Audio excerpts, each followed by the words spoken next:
Okay, well, welcome everybody. This is a bit of a different setup than we typically have, which means that some of you may or may not have your microphone on and your video on. That it should be defaulted by or disabled by default. Um, Dyslexic I am. So if your video is on or if your sound is on, please do disable those for the time being. We will have time for you to enable those during the breakout rooms, and we want to encourage you to do that just to have a conversation with our speakers. Those breakout rooms will occur starting at 12:45 roughly, and then from 12:45 to 1, you will all choose a room to which you'd like to join, and you should have the ability to jump from one room to the next if you want to jump between projects. We have 3 projects today. We're really excited to see their work, and that will happen from 12 to 12:30. So you'll have a chance to see presentations about their work. In the meantime, you'll see some slides on the left-hand side that show the sponsors, which we'd like to thank, of both the design awards, our annual sponsors as well, and more information about CPF.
Hi, if you're just joining us, this is Chris Madrid French. I'm Development Director with CPF. We are doing a new type of format today. So everyone is joining the meeting room, and I see some of my friends are here in the room with us. So what we'd like to do is we're going to ask everyone to have your videos off for the moment and muted until we get to the discussion part of the program. We're going to encourage a lot of one-on-one with this one because you asked and we answered. So we got a lot of requests from people like, that they want to have more of this education component. And this is our first webinar we're going to be doing in this format. I wanted to mention a few things. You'll see some slides. We have just 2 minutes before we start. We have a special donation program right now with Preservation Design Awards. If you donate $50, you get a note card set, which is custom made and featuring a selected number of our award-winning projects. And $100, you can also get a copy of the award-winning design solutions edited by Mike Bueller, who was a President's Award winner this year. And at $250, you can get a copy, all those, plus a copy of Preserving Los Angeles, thanks to our sponsor, Angel City Press. And you can go to the website that I have on the slide now, californiapreservation.org is supposed to say, give PDA. I'm going to let a couple more people in and we'll get started in just a minute.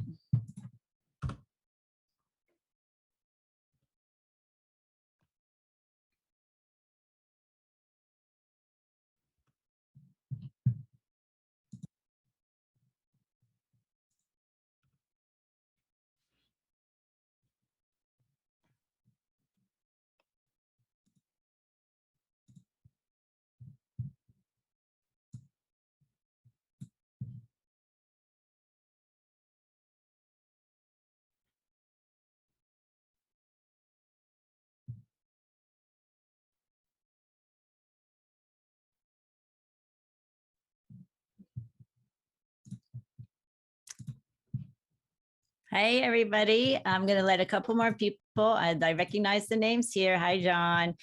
This is Chris Madrid French, and I am Development Director of CPF. I almost forgot my title again, John. And who do we have here? And my John? name is John Haber. I'm the Field Services Director for CPF. I'm admitting a lot of people right now. Okay, so while you're letting people in, I just wanted to give people a little idea, a bit of an idea of what we'll be doing today. So this is a new thing. Recording in progress. Oh, thank you, Chris. This is a relatively new thing for us in terms of doing a meeting format. And we had suggestions from our members to say they wanted to have direct time with some of the project teams and to socialize with other participants in some of these projects. So you will have that opportunity today at 11:45. For those of you who are being led into the room, you may notice that you will be muted by default. We hope you are active and involved while we join the breakout rooms at the end of today from 12:40. So following from 12:40 to 12:45, we will go into 3 breakout rooms. One will be the Angelus project. The other will be the San Francisco Animal Care and Control project. And the third will be the Tioga project. You will have a choice of those rooms. You can also jump between rooms if you'd like to. We will conclude today at 1 p.m. With that being said, I'm going to turn it right over back to Chris here. I still have stuff to say, as usual. Thanks, John. So did you mention about the raise your hand yet, John? Yes, or no, I haven't. So maybe Okay. you can do All that. right. So what we're going to do, and we have so many people entering, John, I can't keep up. Can you click them in for a minute? So what we're going to do, if everyone could keep their video and audio on mute just for a little bit while we have the presenters present their information, then we're all going to join this room and we will be able to do a Q&A. And then what you can do is jump into different rooms, like John said. If you have a question, so we can keep some order to it, you can see at the bottom under reactions that there's a little thing that says raise your hand. And so if you raise your hand, you'll pop up to the very front of the screen, and then we can unmute you and also activate your video if you have not activated that. So I think we're ready to get started. John, what do you think? Let's just go for it. I think we're set. We have a lot of people joining. We'll continue to let them in. There might be some minor sound issues in the beginning, but we're going to jump over to the first project team, which is the Angelus Funeral Home and Apartments. So for that project team, we'd love for you to turn on your video and to share. We'll have Chris share the screen of the images for the project. Yeah, and if you could go ahead and keep letting people in the room, John, they're just piling up in the waiting room. Okay, Tom, I'm going to stop John's video and also or stop my own, and I'm going to share my screen. And do you have someone else on your team? Do you want them to also be with you? Victoria. Victoria, do you want to go ahead and activate your screen? Okay, so if you two want to just go ahead and chat through these, congratulations again on winning a Preservation Design Award for your project. I want you to go ahead and tell us and just say next when you want me to go to the next image. Go ahead, Tom. Okay, I guess I'll start. All right, so my name is Tom Mikely. I'm architect, project manager on this project for M2A Molosky and Mikely Architects. We've been doing this for quite a while, so I'm not going to go into stats. This project came to us in 2015, and it was by Hollywood Community Housing, who really specialize in family and all kinds of low-income housing. And the building, of course, is by Paul Williams. It's one of his most significant early works. It was important to the community. It was established in 1932 as the Angelus Funeral Home. And it was because of the, in a way, blacklisting of the African Americans from regular funeral homes. So they had to really create their own service, and part of it was creating this wonderful building for the community. And of course, it was right adjacent to South Central, the Central Avenue Jazz District, where all of the community and the cultural was. And so many of the most famous African Americans were buried and went through the funeral parlor. This is a picture on the left of the lobby area, which obviously the party was going on. And on the right is the circular stair that is in it, uh, almost one of the signature elements of a typical Paul Williams home or that kind of a building. And it is in this project, of course. Next. When we started the project, I actually started it before this with another developer, which fell through. And then this project, it's sat here for 15, 20 years. CRA and then CRA closed and HCID picked it up. And it was developed, it fortunately had a large parcel alongside of it, which made it attractive to the developer who really needed to put at least 40 units of low income housing on this project site to make it work. You can see the building had been abandoned for, like I say, 15 years. It had some fires from vandals. It had a lot of roof problems. We came up across mold and other aspects that went on, but otherwise, essentially, the building, other than being boarded up, was reasonably intact, just needed a lot of love and care. Next. As you can see, one of the elements is a small chapel where private viewings were held. This had fire in it and smoke damage and vandal and trash. These are before and afters. So after this room, we did some seismic work and we did a lot of work in this. Just the cornice hasn't been put back up, but there's a cornice, a decorative cornice that runs around the room. Next. This is the main chapel, and it was pretty much intact. Obviously, the ceiling you see redone is because of a mold issue that we found up in the ceiling from the water. So we had to redo the ceiling. But everything else below the cornice was maintained intact and refurbished. The grill on the right remained, but the grill on the left, which was historic, had been removed a long time ago. And then this is the display casket room, which was repurposed, one of the few spaces that we actually repurposed for housing. On the right, you can see when we added rooms into it, we made all the rooms stop at the soffit level with glass above, so that everything, it still had the feeling of what it was and could be removed. It was reversible, but otherwise it was made into a 2-bedroom space. Next. This is the main lounge where you saw the very first picture with the people gathering for the ceremony. This had a lot of work. There was water damage, there was earthquake, seismic reinforcing, mechanical, sprinklers, and everything. Everything had to be concealed. So it was in pretty bad shape even when we got it. So we did a lot of work taking it apart, putting it back together. Which is completely done. You can see in this picture. You can see the view is towards the circular stair, and the store doors to the left lead to the street, and the door to the right leads to a small little private garden. And next.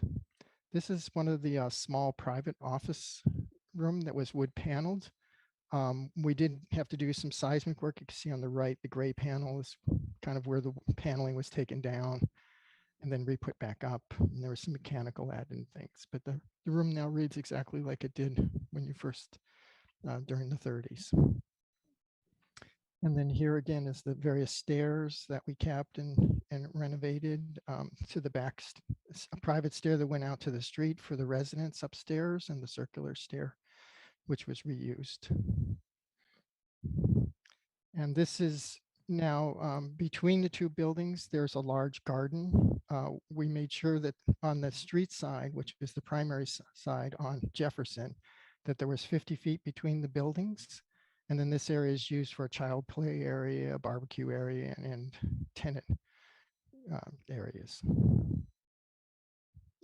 And this is the street view where you could see how the building now, as it always did, faces onto Jefferson with the nice street trees. On the left is the historic fountain, hasn't quite been renovated yet. And then there's kind of a plaza that's going to be developed between the two projects.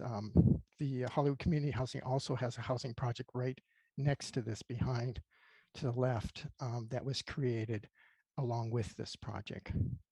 And you can see the new development that we added in the background. I think that's pretty much it.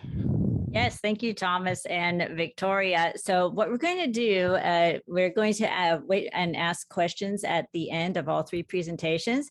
We do not have a Q&A box like we usually have, which I just noticed. If you want to type up any of your questions or comments in the chat window, you could also type in where you're calling in from.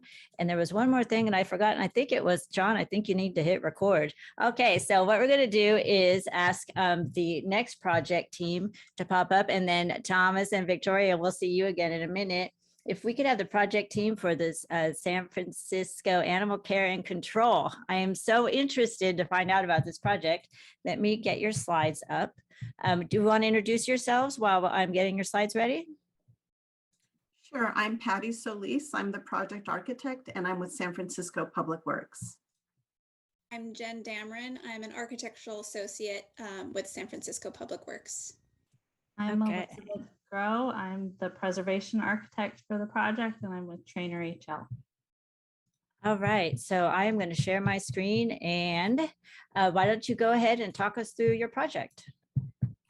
Sure.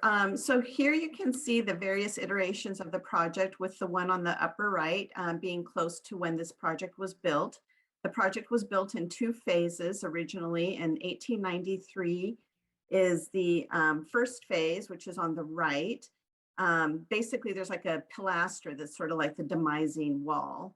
And then in 1895 was the second phase, where you see those two large smokestacks. And it was built as part of the Market Street Railway powerhouse. So it powered the municipal, or it was a privately owned rail line in San Francisco at the time.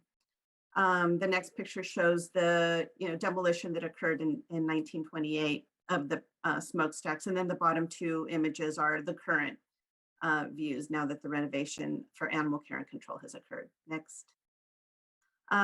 So this picture shows how we had to really play some chess here to try to get a location for animal care and control. Animal care and control is a municipal animal shelter. It was previously located close to SPCA, but Animal Care and Control houses all animals, wild and domestic, and they needed to relocate to a site that could basically bring them up to the best practices of animal care. It was a challenge because typically they need to be in an open space, which San Francisco doesn't have. So the project manager identified the site up on the upper right, Alameda Street, which was owned by San Francisco Municipal Transit Agency. And it was an unreinforced masonry building. SFMTA didn't have the ability to do the seismic upgrade. So Animal Care and Control located them to another facility, and then this project moved in. So it was an opportunity to actually restore this building, which otherwise probably couldn't have gotten the seismic upgrade it needed. Next. So here you'll see images of what we had to do.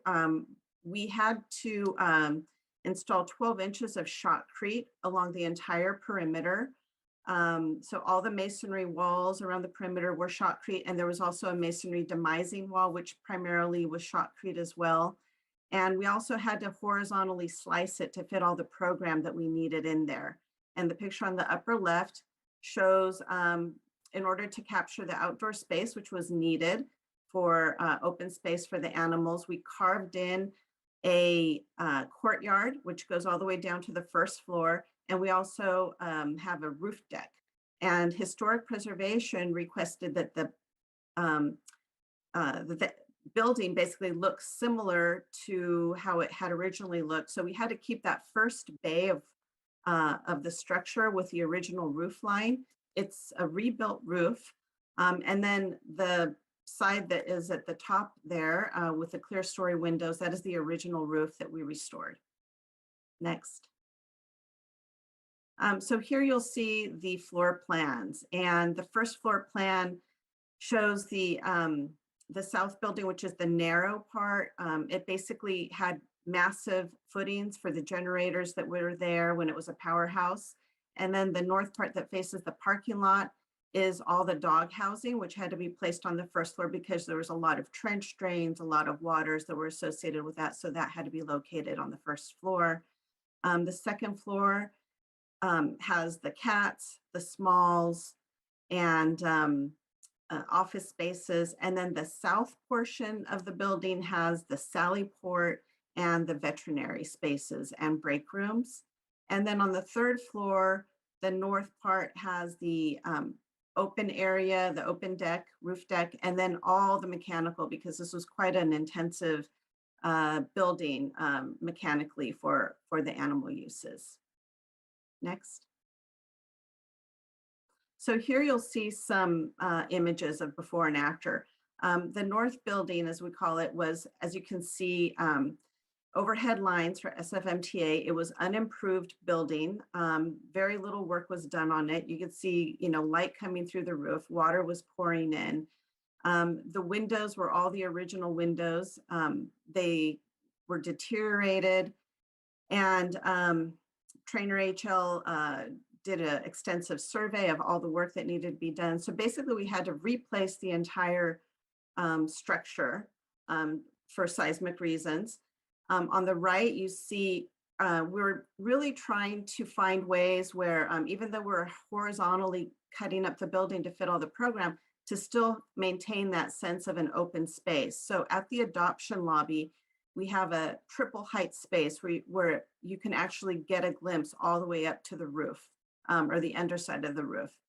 On the bottom too, you can see the before and the after of what the building looked like. And on the right, the windows are restored, and we put in all the entrances and egresses that were required to fulfill the program and code requirements.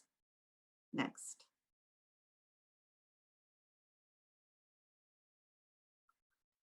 And here you can see the south building. There was, as you can see, generators in there. There was an original bridge crane, which we were really trying to save, but our structural engineer saw that as a seismic liability. Also, we had to put in a floor plate, basically where the rails for the bridge crane were. So we had to demo that. The roof on the right, you can see all the original structures in place. We just needed to also add some horizontal bracing, some cross bracing. And on the left, you see in process what all that bracing looked like, and the demo that was required. Also on the right, we had to put in a floor plate in order to stabilize the building. Next. And here you can see a section perspective of the building. This goes through the adoption lobby. And again, as I mentioned before, we're trying to find glimpses of the building where you can see the full volume of the building. And so we placed the stair there. And we also have a mandated public art component. So we work with San Francisco Art Commission and selected an artist, Fabiana Rodriguez, who did the artwork that you can see in this imagery here. The section also goes through the courtyard and then through the south building, where you can see that as the grade goes up, the building steps up as well. Next. Here's an image of the adoption lobby. You can see the full volume of the space and the art, which also helps orient the public as to which species to find on what floors. And you can also see the process of the paint removal, the floor plate installation, and the shotcrete walls around the perimeter. Next. Again, a lot of this was restoring of the windows. It was a very simple industrial building. So the windows were really what were kind of the jewels of this building. There wasn't a lot of ornamentation. It was very utilitarian, but these were beautiful windows. And we looked at whether we could replace them in kind or just restore, and we landed on restoring the windows. And we're always looking to have the windows highlighted as much as possible from the interior. Next. Here you see the image of the courtyard, which is used for animal exercise and socialization. And it functions also to bring light into the building and to kind of pull the public in when they come into the front entrance. The stair on the left, you see the shallow stair that kind of goes along the courtyard. Well, we had a VE, one of our elevators.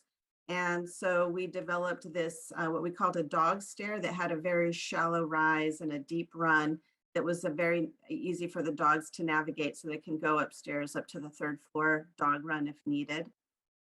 And the masonry walls had a lot of lead paint, extremely high content lead paint. So most of them were covered up with the shotcrete, but we chose to do a chemical peel, as you can see where there is like a few areas of the shotcrete or of the masonry wall that were exposed. Next. And here on the lower left is the south building. You see the water tanks. One of the requirements of this building is that it be treated as a, emergency facility. So it has to remain off the grid for 72 hours, hence the need for the water tanks. Also, this was going to be we were originally going to be painting all the masonry, and then we saw that it actually was quite beautiful. Once they removed the loose and flaky, we decided just to do a clear encapsulation. And so you can see that there, and you see the bracing that's exposed throughout. And we always try to pull the programmed new space away from the windows so that the circulation could bring one close to the exterior windows. Next. And here are some images of the finished, again, a painted SF animal care and control, which is visible from Highway 101, and a view down into the courtyard.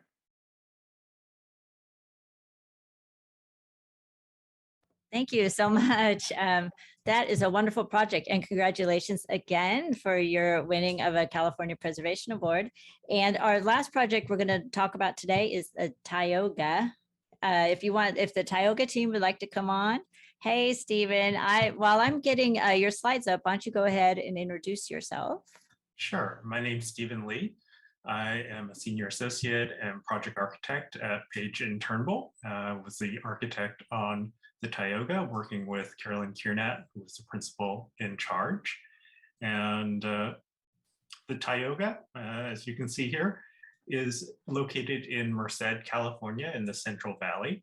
It was the premier hotel in Merced at the time of its construction. Merced is considered the gateway to Yosemite. And back in the day, people would travel to Merced, stay overnight or a couple days, and then continue their trip into Yosemite. So Merced really was the gateway to Yosemite, and the Tioga was the gem of the downtown area. It was the tallest building in Merced at the time of its construction, and we believe it's still the tallest building in Merced after all these years, especially with the roof sign. The roof sign is interesting. It was first neon sign in Merced, and this is a recreation of the original sign. The original sign was lost many, many years ago. We don't know what happened to it. The original sign did say Hotel Tioga, and as it's no longer a hotel, and the new branding is the Tioga, we decided that the sign would be the Tioga. But it's a recreation of the original neon sign. People were really excited when they saw the sign craned into place. It got quite a bit of media attention in Merced. So